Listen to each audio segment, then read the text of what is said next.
Nabi Adam, kakek moyang manusia. Malaikat itu hebat.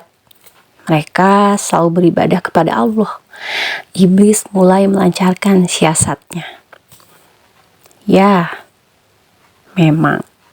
Aku pun ingin beribadah kepada Allah seperti para malaikat, ucap Nabi Adam. Dan mereka itu kekal hidup di surga, sambung iblis.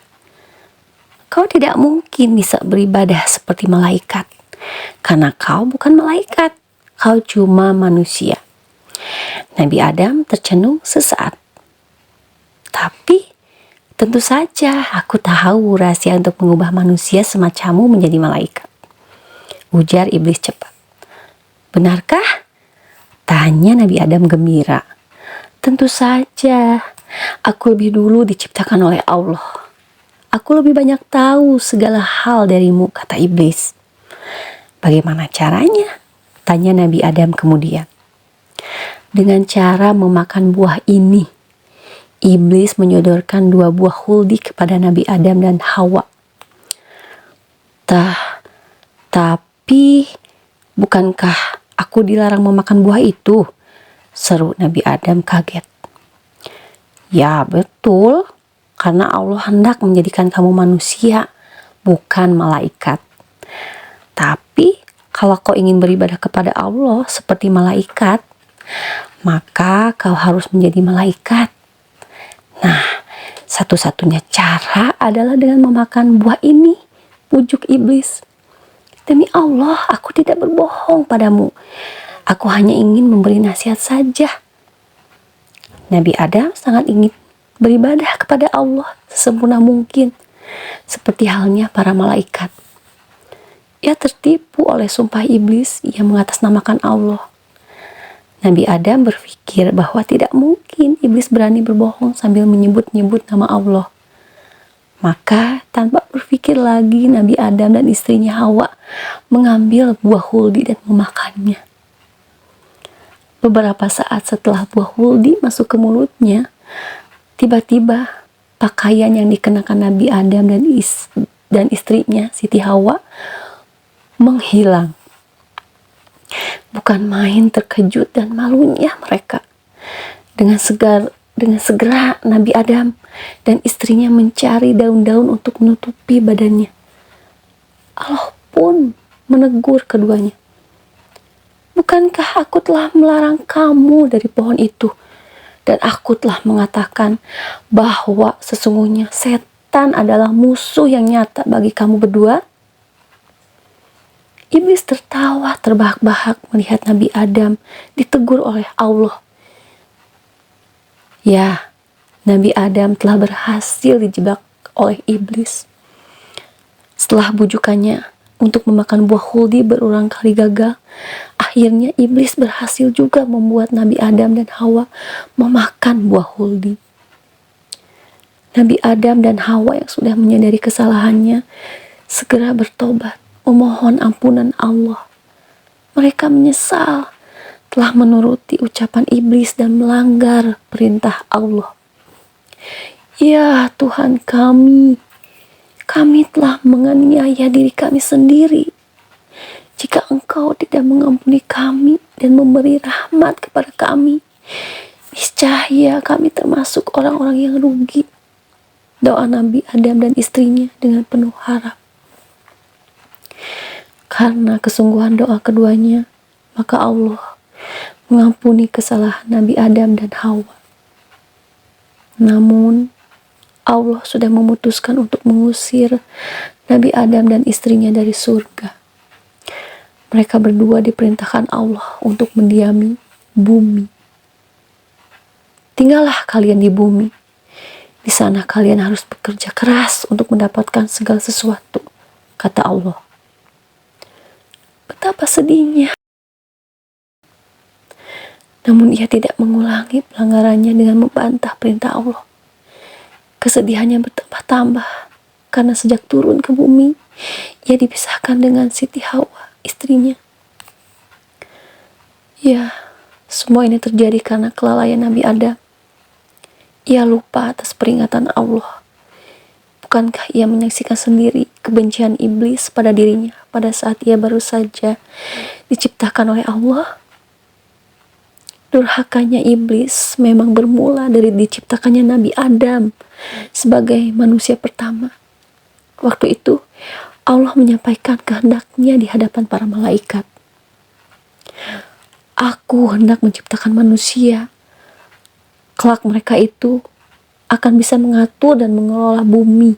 Allah berfirman, "Ya Tuhanku, mengapa engkau akan menciptakan manusia yang nantinya justru akan membuat kerusakan dan pertumpahan darah?" Tanya malaikat.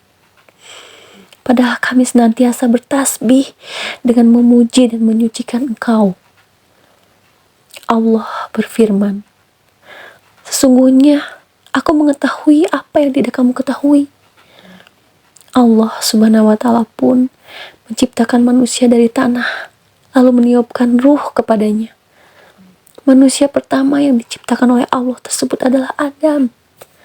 Sebagai manusia, Adam dibekali berbagai potensi seperti akal pikiran, hati, dan hawa nafsu.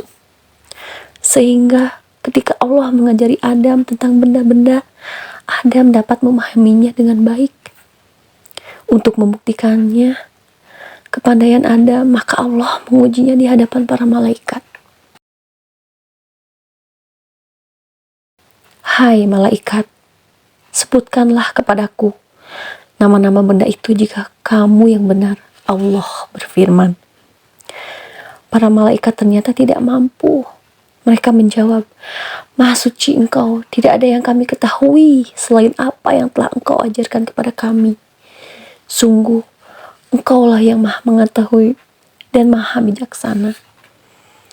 Lalu Allah Subhanahu wa Ta'ala berfirman, "Wahai Adam, jelaskanlah kepada mereka tentang benda-benda itu." Adam pun menjelaskan berbagai benda kepada para malaikat dengan lengkap dan terperinci. Para malaikat kagum melihat kepandaian Nabi Adam. Allah Subhanahu wa Ta'ala lalu meminta para malaikat dan jin untuk memberi hormat kepada Nabi Adam. Semua malaikat dan jin memberi hormat kepada Nabi Adam kecuali jin yang bernama Iblis. Allah Subhanahu wa Ta'ala bertanya kepada Iblis, "Mengapa kamu tidak mau menghormati Adam?" "Mengapa aku harus memberi hormat kepada Adam? Aku lebih baik darinya. Engkau ciptakan aku dari api, sedangkan Adam dari tanah," jawab Iblis angkuh.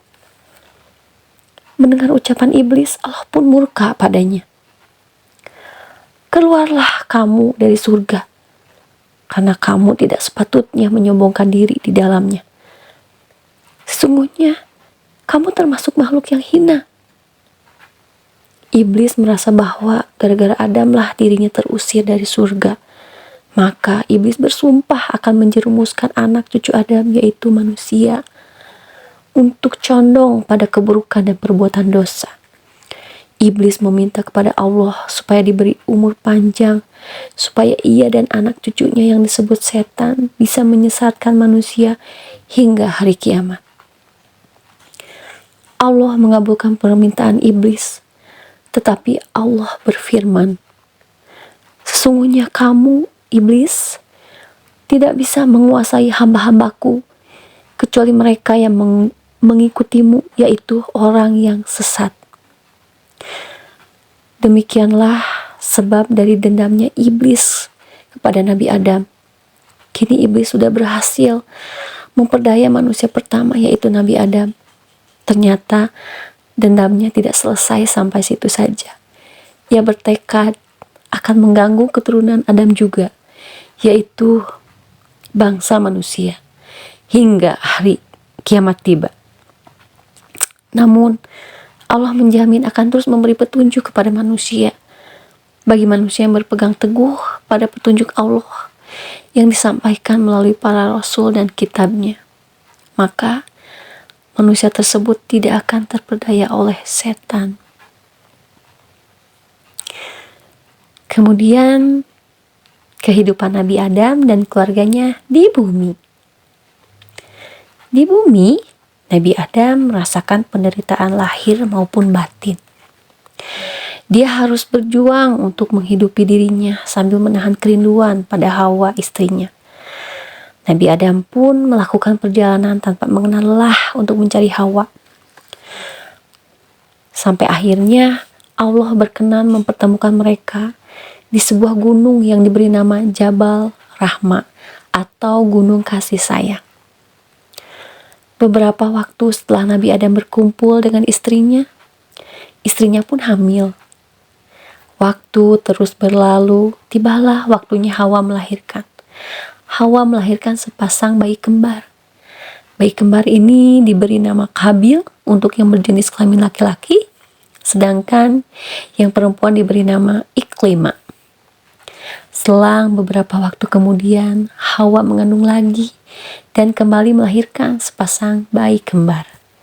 Yang laki-laki diberi nama Habil dan yang perempuan Liza. Pada saat mereka dewasa, Allah memerintahkan Nabi Adam untuk menikahkan anak-anaknya. Karena waktu itu belum ada manusia lain selain keluarga Nabi Adam. Maka, menurut petunjuk Allah, mereka dinikahkan secara silang, yaitu saudara kembar dari anak yang lahir pertama dinikahkan dengan saudara kembar dari anak yang lahir kedua.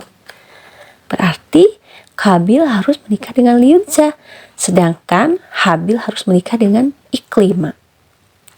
Semua anak patuh pada peraturan Allah, kecuali Qabil. Qabil merasa keberatan menikah dengan Liza. Ia ingin menikah dengan Iklima, saudara kembarnya sendiri yang menurutnya berparas lebih cantik. Nabi Adam merasa gundah menghadapi masalah seperti ini. Ia pun memohon petunjuk kepada Allah. Suruhlah Qabil dan Habil berkurban kepadaku. Siapa yang nanti persembahan kurbannya aku terima, maka dialah yang berhak mempersunting Iklima, kata Allah. Pagi-pagi sekali Qabil dan Habil disuruh Nabi Adam pergi ke puncak gunung untuk menyimpan persembahan kurban mereka. Qabil yang selama ini memiliki tugas menanam berbagai tanaman, mempersembahkan hasil pertanian yang buruk serta buah-buahan yang sudah busuk. Sedangkan Habil yang bertugas menjadi peternak mempersembahkan kambing yang sehat dan gemuk yang sudah disembelih. Sore harinya, mereka berdua memeriksa persembahan mereka. Ternyata kambing persembahan Habil sudah tidak ada, yang artinya sudah diterima oleh Allah. Sedangkan hasil pertanian dan buah-buahan Qabil masih ada di tempatnya. Bukan main kesalnya hati Qabil, karena ia tidak bisa mempersunting Iklima. Di saat-saat Qabil sedang gundah dan tidak mengembalikan permasalahannya kepada Allah, maka di situ peluang masuknya setan. Iblis atau setan pun mulai membisikkan pikiran-pikiran jahat pada Qabil. Singkirkan saja Habil, bunuh dia, maka kau bakal menikahi Iklima, hasut iblis. Sejenak Qabil merasa ragu. Melihat keraguan-raguan dalam diri Qabil, iblis terus melancarkan bujukannya. Ayolah, bunuh saja, mumpung tidak ada siapa-siapa di sini. Akhirnya Qabil mengambil sebatang kayu yang besar. Dihantamkannya kayu itu ke bagian belakang kepala Habil. Habil berteriak kesakitan dan langsung jatuh terkapar. Melihat keadaan Habil yang bersimbah darah dan tidak bergerak, Qabil menjadi panik. Ia bingung, tidak tahu harus bertindak apa. Perasaan bersalah menyelimuti dirinya. Ia merasa sedih dan menyesal atas tindakan jahatnya pada adiknya itu. Ia tidak ingin meninggalkan adiknya begitu saja. Tapi kalau seandainya dia bawa pulang ke rumahnya, sudah pasti kedua orang tuanya akan murka. Qabil pun semakin ketakutan. Allah lantas memberi petunjuk lewat 2 ekor burung gagak yang berkelahi. Qabil melihat perkelahian 2 ekor burung gagak tersebut hingga salah satunya mati. Kemudian gagak yang masih hidup itu menggali lubang di tanah dengan paruhnya. Setelah lubang yang dibuatnya cukup dalam, gagak itu mendorong gagak yang sudah mati hingga masuk ke dalam lubang. Setelah itu sang gagak menguruk lubang yang sudah berisi gagak mati tadi dengan tanah hasil galiannya. Mendapat contoh seperti itu, Kabil mengerti apa yang harus dilakukan terhadap jenazah adiknya. Ia pun menggali tanah dan mengubur Habil. Terakhir kali ia menatap gundukan tanah yang menimbun adiknya itu, Kabil meneteskan air mata. Kini nafsu yang tadi begitu membelenggunya hilang begitu saja. Iblis yang sejak tadi terus memututinya, kini pergi dalam keadaan senang karena berhasil memperdaya manusia. Kabil tidak kembali ke rumahnya karena tidak sanggup menjelaskan kejadian yang menimpa adiknya pada orang tuanya. Namun, melalui kabar dari Allah, Nabi Adam tahu peristiwa yang dialami oleh Kabil dan Habil.